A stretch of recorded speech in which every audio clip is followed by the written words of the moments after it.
বিসমিল্লাহির রহমানির রহিম। HSC 2021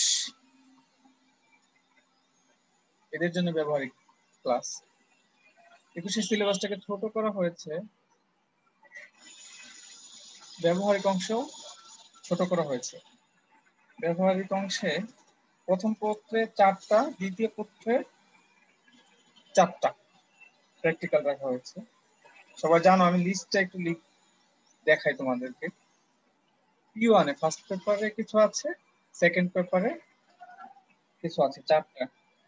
P1 প্রথম প্র্যাকটিক্যালটা স্ফেরোমিটার, সবাই জানো স্ফেরোমিটার। স্ফেরোমিটার দিয়ে বৃহত্তলের বক্রতার ব্যাসার্ধ নির্ণয় করি আমরা। তারপরে ফ্লাই হুইল চাকা, তো ফ্লাই হুইলের জড়তার ভ্রামক নির্ণয় করি আমরা, অনেক কাজে দেয়। 3 নাম্বার হচ্ছে স্প্রিং এর বিভব শক্তি। একটা স্প্রিং এর বিভব শক্তি নির্ণয় করা। 4 নাম্বার প্র্যাকটিক্যাল যেটা ছিল সেটা হচ্ছে স্প্রিং ধ্রুবক নির্ণয় করা। স্প্রিং ধ্রুবক নির্ণয় করা।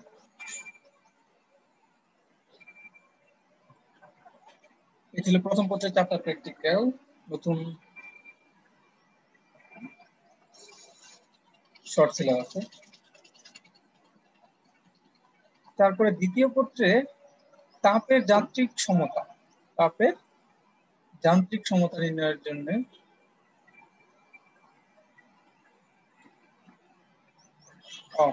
আমার স্লাইডে তাপের যান্ত্রিক সমতা সম্পর্কে দেয়া নাই। এটা আসলে ওই জুলের ক্যালোরিমিটার, তোমরা বইয়ে একটু দেখে নিও। জুলের ক্যালোরিমিটার দিয়ে করতে হবে।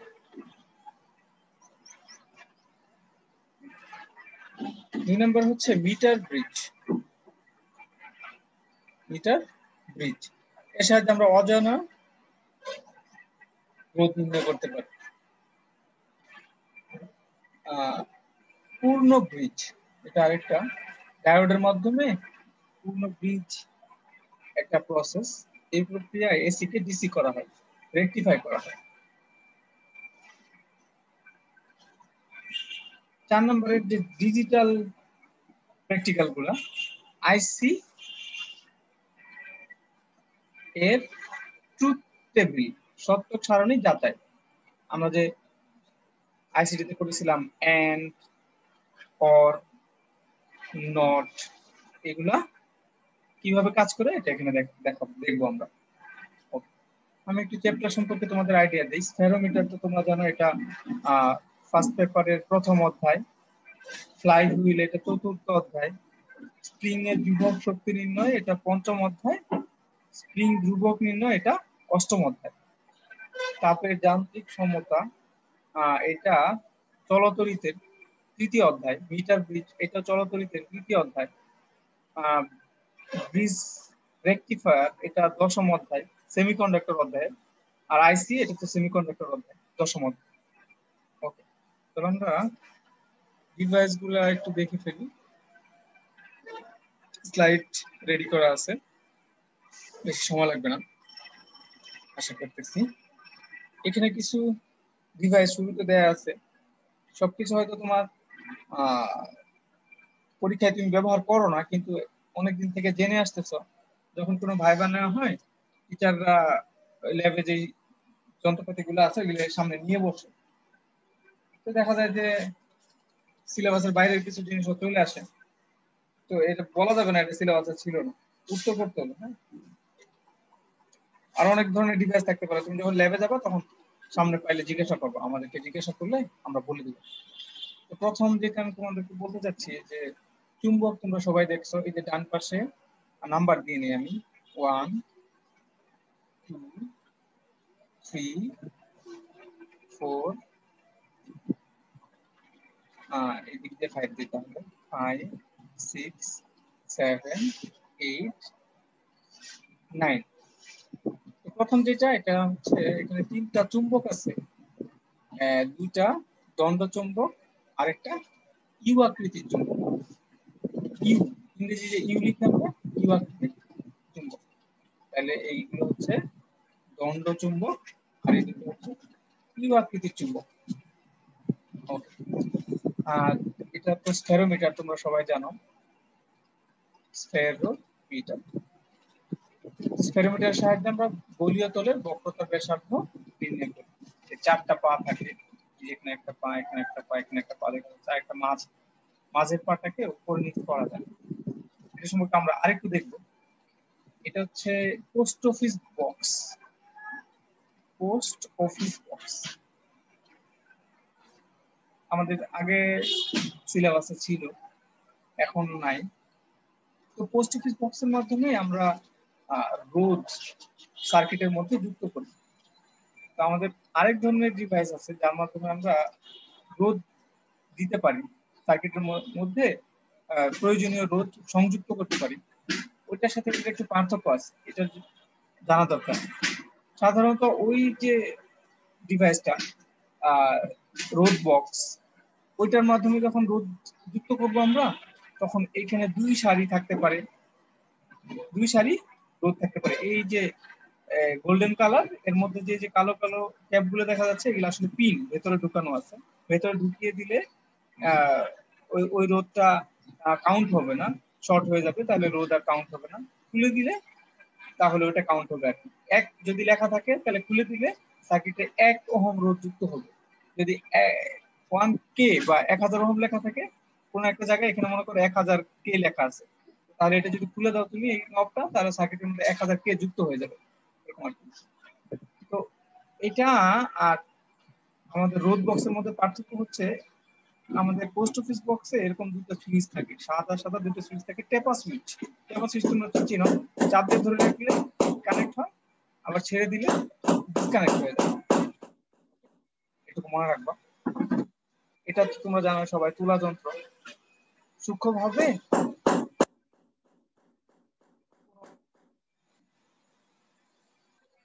বস্তুর ভর যদি আমরা মাপতে চাই, তাহলে এর মাধ্যমে আমরা মাপি। সাধারণত কেমিস্ট্রি ল্যাবে বেশি কাজে দেয়, ফিজিক্স ল্যাবেও কাজে দেয়। এটা একটা কাঠের ফ্রেমের মধ্যে রাখা থাকে, যেন বাইরে থেকে বাতাস ইত্যাদি একে প্রভাবিত করতে না পারে, যথাসম্ভব কম প্রভাবিত করবে। এই জন্য কাঠের ফ্রেমের মধ্যে রাখা হয়। 5 নম্বরটা যেটা দেখতে পাচ্ছ, এটা হচ্ছে একটা আমরা আতসী কাঁচ হিসেবে ব্যবহার করি, ম্যাগনিফাইং গ্লাস। এটাকে তুমি সরল অনুবীক্ষণ যন্ত্র বলতে পারো, একদম সরল অনুবীক্ষণ যন্ত্র বলতে পারো, সরল অনুবীক্ষণ যন্ত্র। এর মাধ্যমে খুব বড় করে দেখা যায় না বস্তুকে, অল্প বড় দেখা যায়। যে তোমার সামনে ছোট ছোট নাট বল্টু আছে, বা তোমার একটা সার্কিটের মধ্যে ছোট ছোট কিছু সংযুক্তি আছে, ছোট ছোট কিছু আইসি আছে, তো ওগুলো ঠিক মতো দেখা যাচ্ছে না, বা আইসির উপরে কত নাম্বার লেখা আছে ওটা দেখা যাচ্ছে না, তখন আমরা এটা ব্যবহার করি। 6 নম্বরটা দেখতে পাচ্ছ স্লাইড ক্যালিপার্স। স্লাইড ক্যালিপার্সের সাহায্যে আমরা স্ক্রু গজের মাধ্যমে আমরা কোন একটা তারের ব্যাস মেপে ব্যাসকে 2 দিয়ে ভাগ করে ব্যাসার্ধ নির্ণয় করি। যেটা দেখতে পাচ্ছ এটা একটা অ্যানালগ স্টপ ওয়াচ। এটা অনেক আগে ব্যবহার করা হতো, স্টপ ওয়াচ বা স্টপ ক্লক, এর মাধ্যমে সূক্ষ্মভাবে সময় নির্ণয় করা হয়। 8 নম্বরটা হচ্ছে গ্লাস স্ল্যাব বা কাচের পাত। কাচের তোমরা বায়োলজি ল্যাবে এটাকে স্লাইড হিসেবে চিনেছো, বায়োলজি ল্যাবে যেটা স্লাইড সেরকম আছে, আর একটু বায়োলজি ল্যাবে একটু পাতলা বেশি, একটু মোটা কাচ। সমতল দরকার পড়ে অনেক সময়, যে কোনো একটা, মনে করো আমাদের স্লাইড আমরা যখন ফেরোমিটারকে কোথাও বসাবো, তখন যদি সমতলের মধ্যে না বসায় তাহলে রিডিংটা ভুল আসে। কাজ সাধারণত খুব সমতল হয়, এই জন্য আমরা ল্যাবে এটা ব্যবহার করি। কাঠের মধ্যে যদি বসাইতাম তাহলে উল্টা নিচে হইতে। এইটা একটা প্রিজম, তোমরা প্রিজম চিনো। প্রিজমের মধ্যে দিয়ে যখন আলো যায় তখন বিভিন্ন কালারে বিশ্লিষ্ট হয়ে যায়, তোমরা এটা জানো। তো এর মাধ্যমে সাদা আলোকে এর মৌলিক রঙগুলোতে বিশ্লেষণ করা যায়, মৌলিক রঙগুলো পাওয়া যায়। তাহলে আমরা চিনে গেলাম 9টা ডিভাইস চিনে গেলাম।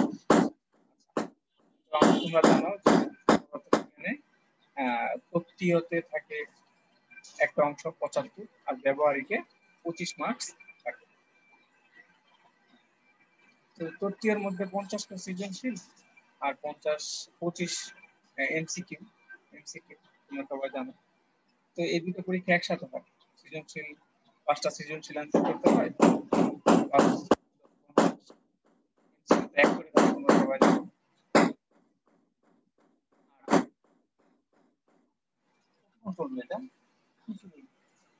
এটা একটু বেশি করে চলে তাহলে বন্ধ করবো, জিজ্ঞেস করো বেশি করলে বন্ধ করবো। আর ব্যবহারিকটা আলাদা একটা ইন্ডিপেন্ডেন্ট একটা পরীক্ষা হয়, অন্য কলেজে গিয়ে পরীক্ষা দিতে হয়। তো তোমাকে ব্যবহারিক পরীক্ষাটা নিজে নিজে দিতে হবে। দেখা যায় যে নিজে না পারো, অনেক কম নাম্বার পাবো, কলেজের মান সম্মান নিজে দিতে হবে, একদম নিজে নিজে।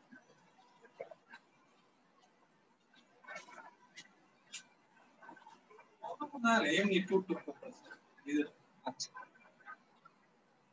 আমরা কিছু যন্ত্রপাতির নাম শিখবো। যন্ত্র বা যন্ত্রাংশের নামগুলা আমাদের জানা থাকতে হচ্ছে, কিছু ব্যবহারও শিখবো এর মাঝে। স্লাইড ক্যালিপার সবচেয়ে সহজ। প্রথম যে যন্ত্রটা আমরা শিখছিলাম স্লাইড ক্যালিপাসের আরেক নাম আছে ভার্নিয়ার ক্যালিপাস, সবাই জানো। স্লাইড ক্যালিপাস এই যে আমাদের পরিচিত স্লাইড ক্যালিপাস, আমাদের ল্যাবে এরকম স্লাইড ক্যালিপাস তোমরা দেখেছো। স্লাইড ক্যালিপাসের এখানে স্লাইড ক্যালিপাস মেইন স্কেল দাঁত থাকে, নিচের দিকে দুইটা দাঁত, উপরের দিকে দুইটা দাঁত। এগুলোকে বলি আমরা নিম্ন চুয়াল দাঁতের আরেকটা নাম। আর এগুলোকে বলি আমরা ঊর্ধ্ব চুয়াল, উপরের দিকে যেটা থাকে সেটাকে বলি আমরা ঊর্ধ্ব চুয়াল। তো এর মাধ্যমে কোন একটা বস্তুর বাইরের যে দৈর্ঘ্যটা এটা এর মাধ্যমে আমরা কোন একটা বস্তুর ভেতরের যে ব্যাসটা, কোন একটা পাইপ কিছু থাকতে পারে, যেটা ভেতরের ব্যাসটা আমরা নির্ণয় করি এর মাধ্যমে।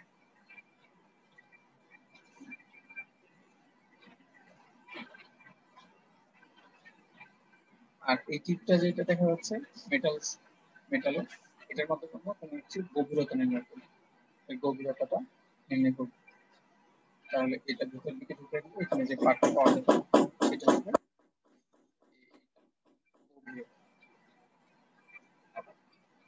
Slide callipers. এখন ডিজিটাল স্লাইড ক্যালিপার্স পাওয়া যায় বা ইলেকট্রনিক,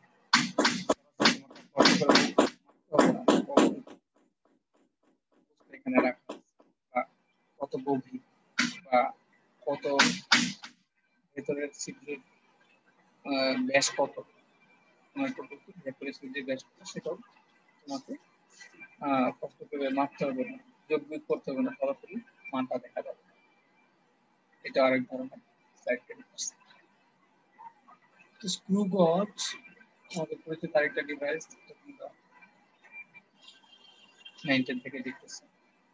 এইটা একটা ইউ শেপের একটা ফ্রেমের মধ্যে দুইটা সিলিন্ডারের মতো থাকে আর কি, পাইপের মতো থাকে। পাইপের সামনের প্রান্ত সমতল থাকে, এর মাঝে কোনো একটা বস্তুকে বসিয়ে এর ব্যাস মাপা হয়, বা ছোট পাতলা পাত যদি থাকে তাহলে এর পুরুত্ব মাপা যায়।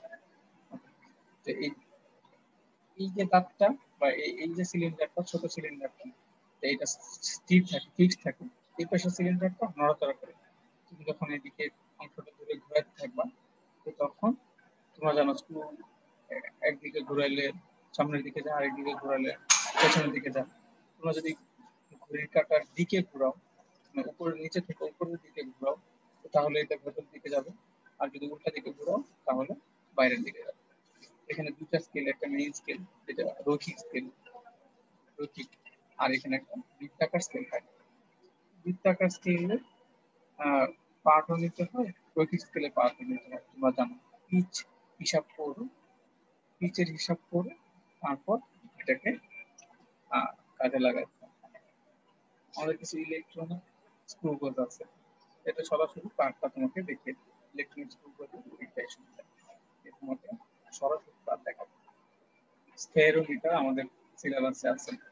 স্ফেরোমিটারের সাহায্যে আমরা জানি বক্রতলের ব্যাসার্ধ নির্ণয় করা হয়।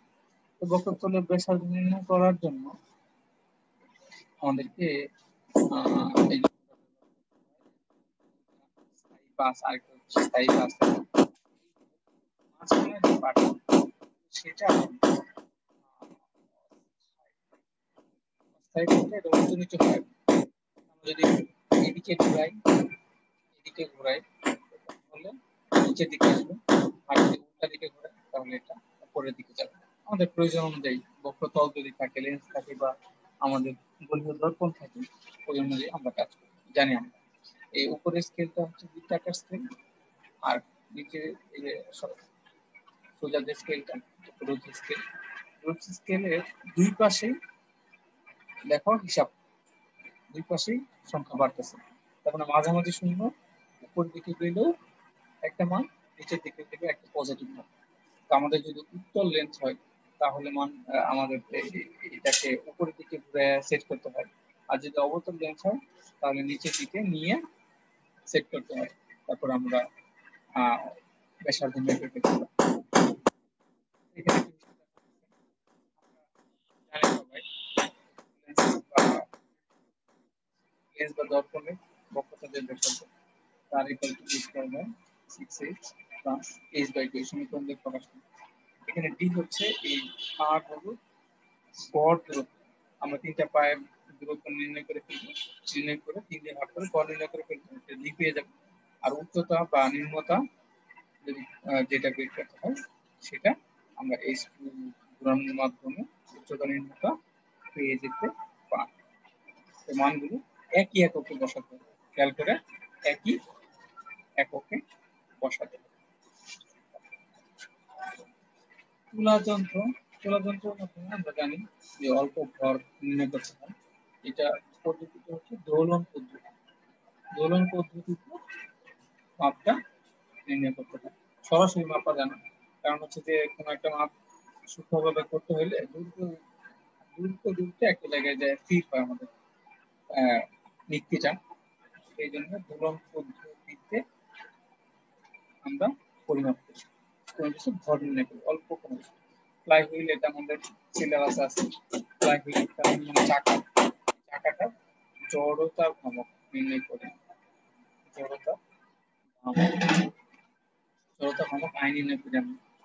এই চাকাটার মধ্যে এখানে সুতা পেঁচিয়ে এখানে একটা ভর ঝুলিয়ে দেওয়া হয়।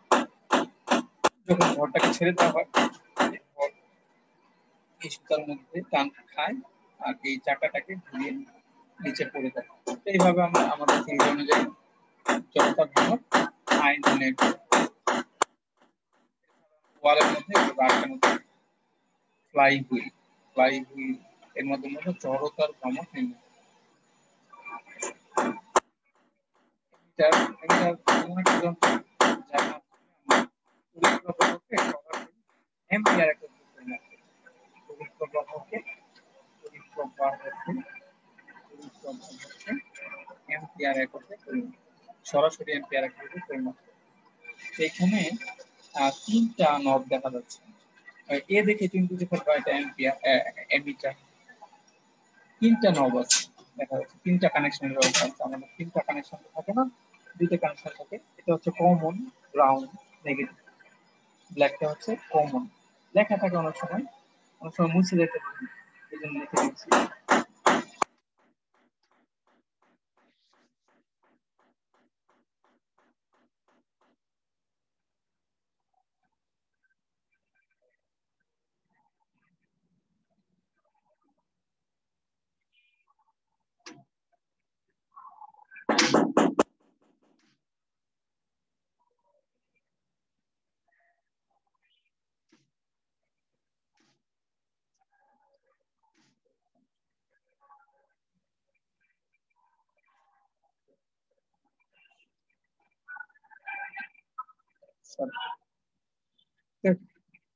সময় কমন লেখা থাকে, আর বাকি দুইটা দুই ধরনের পরিমাপের জন্য ব্যবহার করা হয়।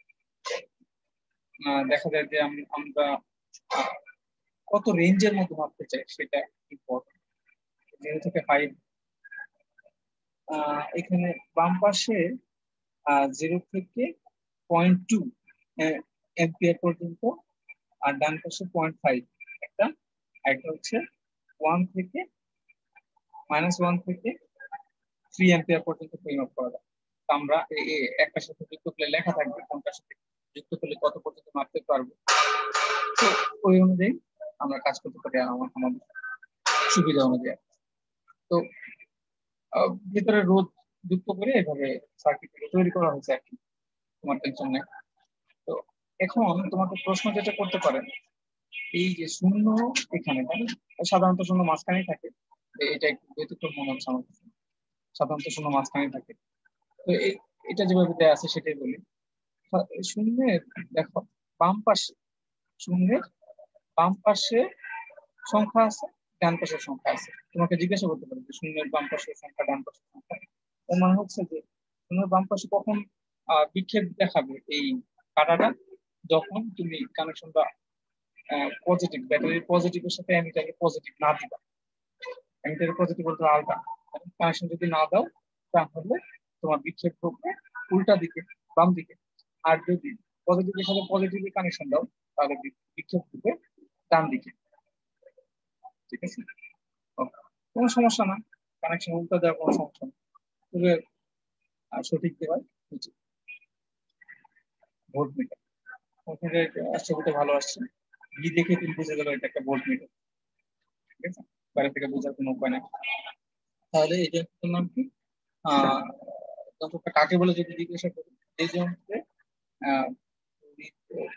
তড়িৎ প্রবাহের কোন উপাদানের দুই প্রান্তের বিভব পার্থক্যের সরাসরি ভোল্ট একক, কোন উপাদানের দুই প্রান্তের বিভব পার্থক্যকে সরাসরি ভোল্ট এককে পরিমাপ করা যায়, তাকে ভোল্ট মিটার বলে।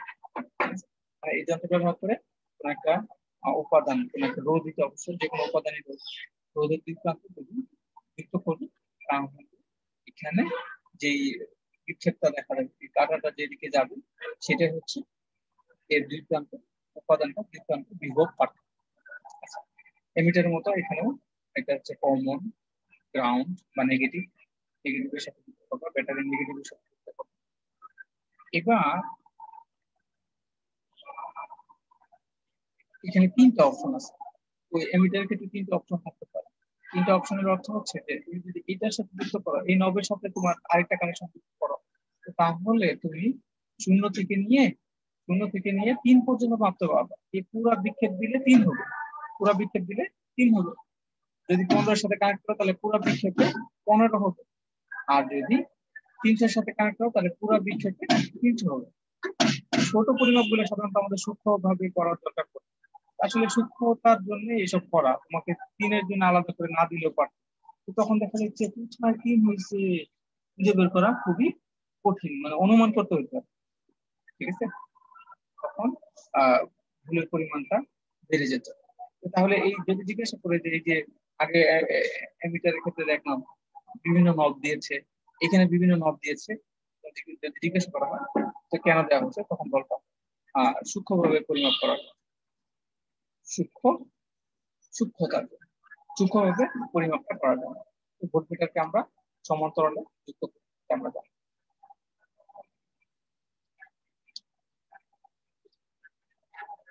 স্টপওয়াচ থামার ঘড়ি এর মাধ্যমে আমরা সূক্ষ্মভাবে সময় নির্ণয় করি। স্টপওয়াচ বা থামার ঘড়ি এর মাধ্যমে আমরা সূক্ষ্মভাবে সময় নির্ণয় করি, ল্যাবে সূক্ষ্মভাবে সময় নির্ণয়। অ্যানালগ হতে পারে, ডিজিটাল হতে পারে, অ্যানালগ ডিজিটাল, এটা দাম তোমাদের ল্যাবে অনেকগুলো আছে, 7-8 হাজার অনেক দাম। তো এটা কিভাবে চালাতে হয় তোমরা সবাই জানো।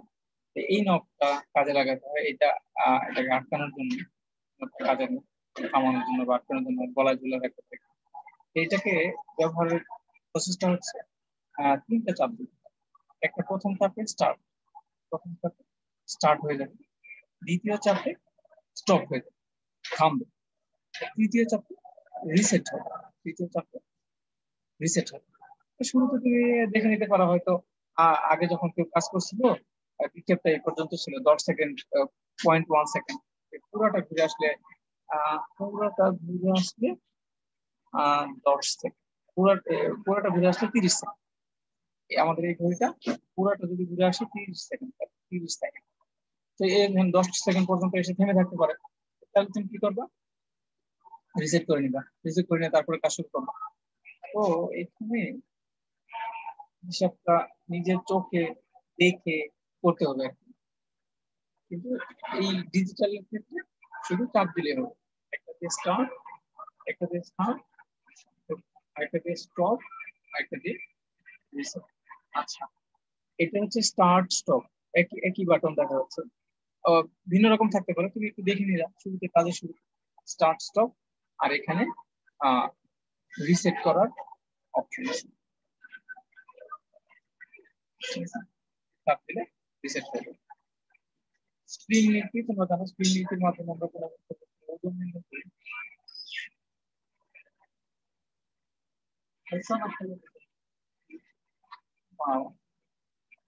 ওজন নির্ণয় করে জানো, কোনো একটা বস্তুর ওজন নির্ণয় করতে চাইবে, ওজন তোমরা জানো W=mg, ভরের সাথে অভিকর্ষের ত্বরণ যদি গুণতে জানো তাহলে ওজন পাই। তো কোনো একটা বস্তুকে এখানে যখন ঝুলিয়ে দেবে, এমবরের একটা বস্তুকে ঝুলিয়ে দিলে তাহলে mg পরিমাণ এখানে নিচে নেমে আসবে। আমরা বুঝতে পারবো ওজন এত নিউটন, এত নিউটন। তো তুমি নিজেও এরকম দাগ দিয়ে তোমার একটা স্প্রিং যদি থাকে,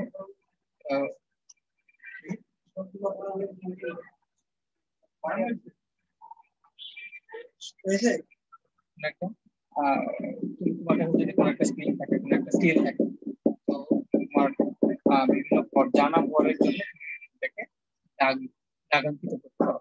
মনে করো তোমার কাছে 500 গ্রাম আছে। 500 গ্রাম মানে তো হচ্ছে 5 নিউটনের 500 গ্রাম মানে হচ্ছে 0.5, একে যদি 9.8 বা 10 দিয়ে গুণ করি তাহলে 5 নিউটন হয়। তাহলে তুমি চেক করে দেখলা যে তোমার তাহলে 5 নিউটনের জন্য যদি 30 পর্যন্ত আসে, তোমার স্কেলে 30 পর্যন্ত আসে, এখানে লেখা একটা 5 নিউটন। তাহলে তোমার যখন 1 কেজি ঝুলাবা, তাহলে বুঝতে পারতেছো 30 এখানে, তাহলে 60 হবে। বা ঝুলা দেখলা 10 নিউটন, তো মাঝের দাগগুলো তুমি কেটে নিতে পারবো না, এখানে এখানে কত নিউটন, এখানে কত নিউটন, এখানে কত নিউটন, এভাবে তুমি একটা স্প্রিং বানাতে পারো। ঠিক আছে। পরিবর্তনশীল লোড, ল্যাবে আমরা অনেক সময় পরিবর্তনশীল লোড দেখেছি এরকম। এটা একটা ডাম্বেল আকৃতি, পাইপের মতো অনেকগুলো কাঁচ পেঁচানো থাকে, অনেক সলিনয়েড মনে হতে পারে, কিন্তু আসলে একটা রোড। পরিবর্তনশীল রিওস্ট্যাট দেখা থাকে, পরিবর্তনশীল ইংরেজি হচ্ছে রিওস্ট্যাট।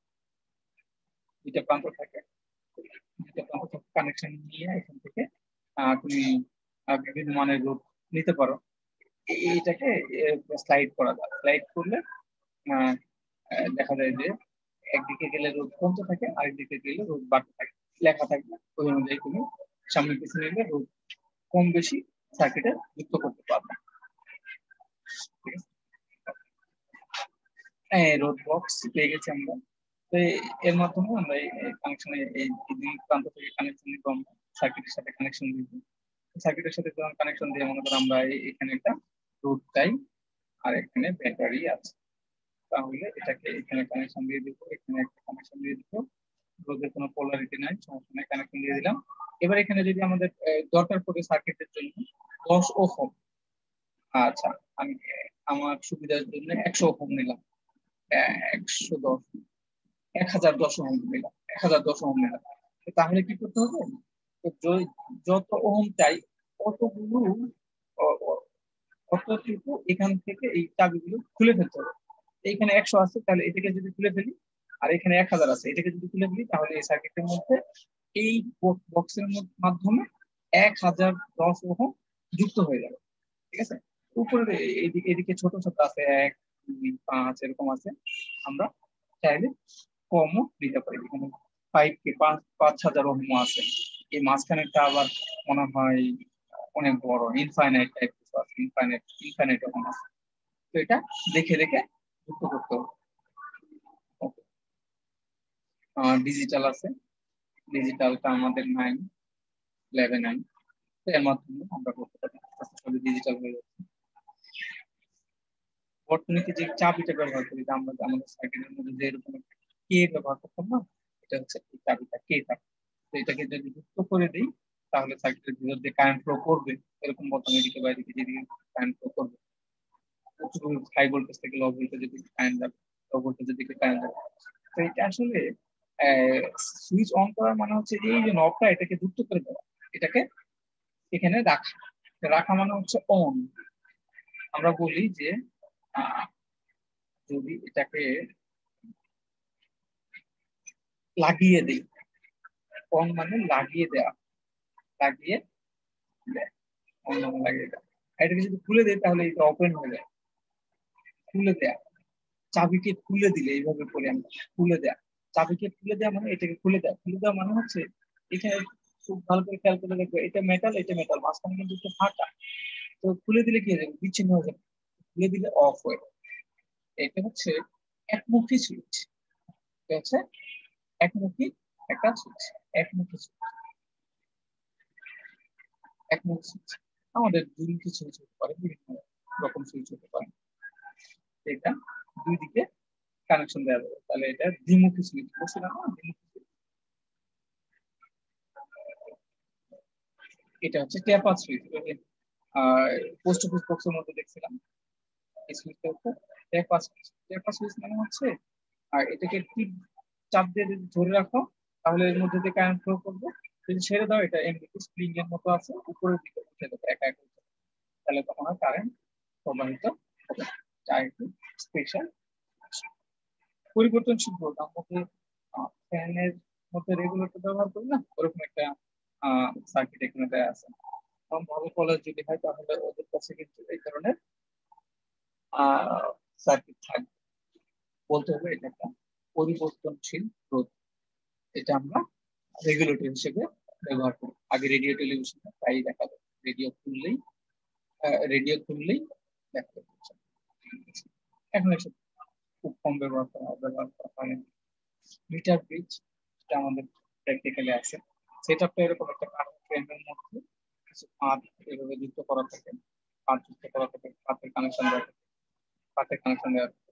একটা 1 মিটার লং বা স্কেল থাকে, স্কেলের উদ্দেশ্য হলো ওইখান থেকে পরিমাপটা সরাসরি নেওয়া সুবিধা হয়। আর এই যে সাদা যে দেখা যাচ্ছে দাগটা, এটা আসলে একটা তার, তারের মাধ্যমে তারটা 1 মিটার দূর, এই কারণে নাম হচ্ছে মিটার ব্রিজ। এর মাধ্যমে আসলে আমরা অজানা রোধ নির্ণয় করি। এখানে দেখো দুইটা ফাঁকা আছে, এখানে দুইটা ফাঁকা আছে, তো দুইটা ফাঁকার মধ্যে আহ একটাতে জানা রোধ আমরা পোস্ট অফিস বক্স বা রোধ বক্স থেকে দিতে পারি। একটাতে জানা রোধ আর একটাতে অজানা রোধ যুক্ত করে, যেটা জানতে চাই সেটাকে যুক্ত করে আমরা রোধ নির্ণয় করি। এটা হুইস্টন ব্রিজ নীতি অনুযায়ী কাজ করে। হুইস্টন ব্রিজ নীতি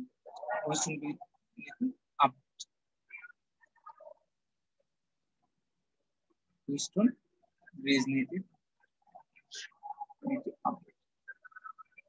ওটাকে ব্যবহার করে কাজটা। এই হচ্ছে আমাদের মিটার ব্রিজ। তো আমাদের সার্কিটের এখান থেকে একটা কানেকশন জকি যুক্ত করি আমরা, জকি যুক্ত করে আমরা নিষ্পন্দ বিন্দু বের করি।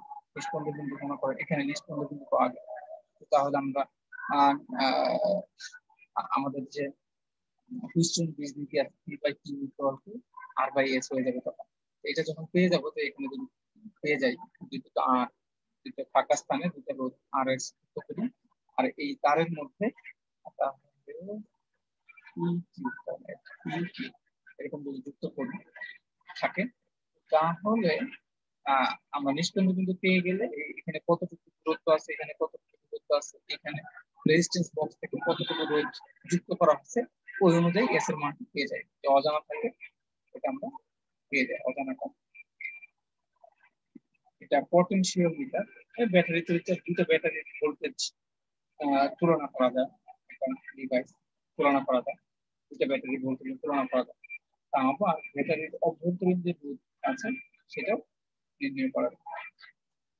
অভ্যন্তরীণ রোধ স্মলার যেটা আছে সেটা নির্ণয় করা যায়। এটা হচ্ছে তোমাদের সেই বিখ্যাত, যদি এটাকে ব্যালেন্স করা হয় তার মধ্যে মাঝে যে এই দুই প্রান্তের মধ্যে বিডি প্রান্তের মধ্যে যে গ্যালভানোমিটার লাগানো হয়েছে এটা কিছুটা দিবে না, এটা শূন্য বরাবর যে কাঁটাটা আছে শূন্য বরাবর থেকে যাবে, এদিকেও যাবে না এদিকেও যাবে। যখন এটা হয়ে যাবে তখন এটা ব্যবহারের উপযোগী হয়ে যায়, হিসাব করার উপযোগী হয়ে যায়। হয়তো কলেজে হয়তো একটা সেট থাকতে পারে। আমাদের ডিজিটালের জন্য যে সেটআপটা, সেটার জন্য আমাদের লাগবে ব্রেড বোর্ড। ব্রেড আমরা যে ব্রেড খাই এরকমই তো অনেকগুলো কানেকশন থাকে, তো তোমরা জানো, দেখেছো হয়তো এই A B C D E এরকম পাঁচটা, এফ জি আই জি এরকম পাঁচটা, এরকম পাঁচটা পাঁচটা করে কানেকশন আছে, সবগুলো একই পয়েন্ট, সবগুলো ভেতরে শর্ট করা আছে, যে কোনো এক জায়গা থেকে নিলেই এই বিন্দু বি বিন্দু সি বিন্দু ডি বিন্দু ই বিন্দু পেয়ে যাবে। আবার এখানে উপরে এই সবগুলো একটা কানেকশন দেওয়া আছে, এখানে সবগুলো একটা কানেকশন দেওয়া আছে। আমাদের অনেক সময় দরকার পড়ে না ব্যাটারি পেছনে থেকে দুইটা কানেকশন নেওয়া দরকার পড়ে, তিনটা কানেকশন নেওয়া দরকার পড়ে, তখন আমরা কি করব, তখন আমরা এই প্লাসের মধ্যে ব্যাটারি যুক্ত করে দিলাম, ব্যাটারি যুক্ত করে দিলাম, এখন তিনটা কানেকশন চারটা কানেকশন 10টা কানেকশন নিতে চাইলে সমস্যা, ঠিক আছে। বা একটা ডিভাইসের সাথে আমাদের এই এলইডিটার সাথে দুইটা কানেকশন দেওয়া দরকার, সরি ক্যাপাসিটর এলইডি, এটা এলইডির সাথে দুইটা কানেকশন দেওয়া দরকার, তাহলে আমরা এলইডি কে যুক্ত করে দুটা তিনটা চারটা পাঁচটা ইচ্ছা মতো এটা ডিজিটালের ক্ষেত্রে কাজে লাগে। এটা হচ্ছে আইসি, এটা হচ্ছে ক্যাপাসিটর, এটা হচ্ছে সুইচ, এটা ডায়োড, রেজিস্ট্যান্স, ট্রানজিস্টর, এটা আরেক ধরনের ট্রানজিস্টর পাওয়ার ট্রানজিস্টর। এখানে যদি সাদা সাদা দেখতে পাও এটা এক ধরনের ট্রানজিস্টর পাওয়ার ট্রানজিস্টর। ডায়োড, ডায়োড দেখে চিনবা কি, এটা তো হলো চিহ্ন, এটা এটা থাকবে না, এটা চিহ্ন খাতায় ব্যবহার করবা, কিন্তু বাস্তবে এরকম একটা কালো অংশ সাদা সিলভারিং করা থাকে, তো সিলভারিং অংশটা আসলে নেগেটিভ, আর যদি সিলভারিং করা থাকে না এটা হচ্ছে পজিটিভ। এটা হচ্ছে জেনার ডায়োড স্পেশাল, এটা শুধু রেকটিফায়ার ডায়োড, রেকটিফায়ার আমরা সাধারণত রেকটিফাই করতে মানে এটিসি করতে ব্যবহার করি।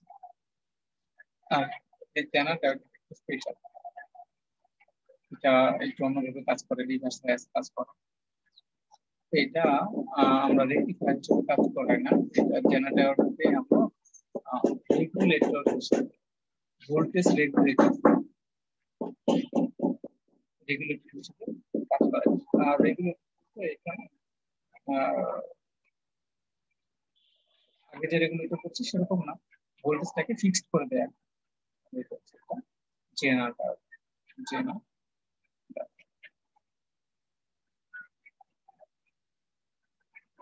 এলইডি তোমরা চিনো, লাইট ইমিটিং ডায়োড, বিভিন্ন কালার হতে পারে, লাল, নীল, সবুজ, হলুদ, সাদা।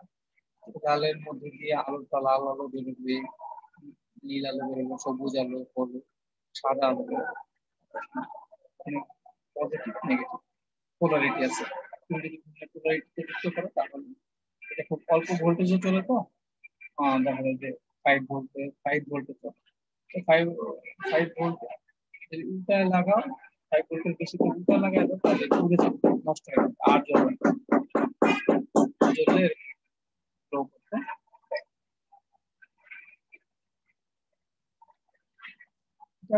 সার্কিটটা কানেকশন দেওয়া হয়েছে, সব দেওয়া হয়নি, একটা এলইডি দেওয়া হয়েছে, একটা সবগুলো কানেকশন নেয় না, আমরা যখন সুইচ ব্যবহার করবো, আমাদের এই ব্রেডবোর্ডটা একটা সেটআপের মধ্যে কানেক্টেড থাকে সাধারণত, আইসি গুলো একটা কানেকশন দিব, বিভিন্ন তার ব্যবহার করবো, এলইডি, রেজিস্ট্যান্স, রোধ, আমরা কানেকশন গুলো টুকটুক যাচাই করবো। আমরা যে টুকটুক গুলো শিখছি এন্ড গেটে নটের মনে আছে নিশ্চয়ই তোমার, নটের ক্ষেত্রে কি পাই আমরা, ইনপুটে যদি ইনপুট আউটপুট, ইনপুটে যদি 1 দিই আউটপুটে 0 পাই, ইনপুটে যদি 0 দিই আউটপুটে 1 পাই, ওরকম দেখবো যে ইনপুটে অন করে দিছি, আউটপুটে অফ হয়ে আছে, ইনপুটে অফ করে দিছি, আউটপুটে অন হয়ে গেছে, এগুলো আমরা চেক করে দেখি। ঠিক আছে, এটা তো চিনো 9 ভোল্টের একটা ব্যাটারি, সাধারণত আমরা ল্যাবে ব্যবহার করি। আইসি দেখা যাচ্ছে না, কত নাম্বার দেখা যাচ্ছে, এলইডি ব্রেডবোর্ড।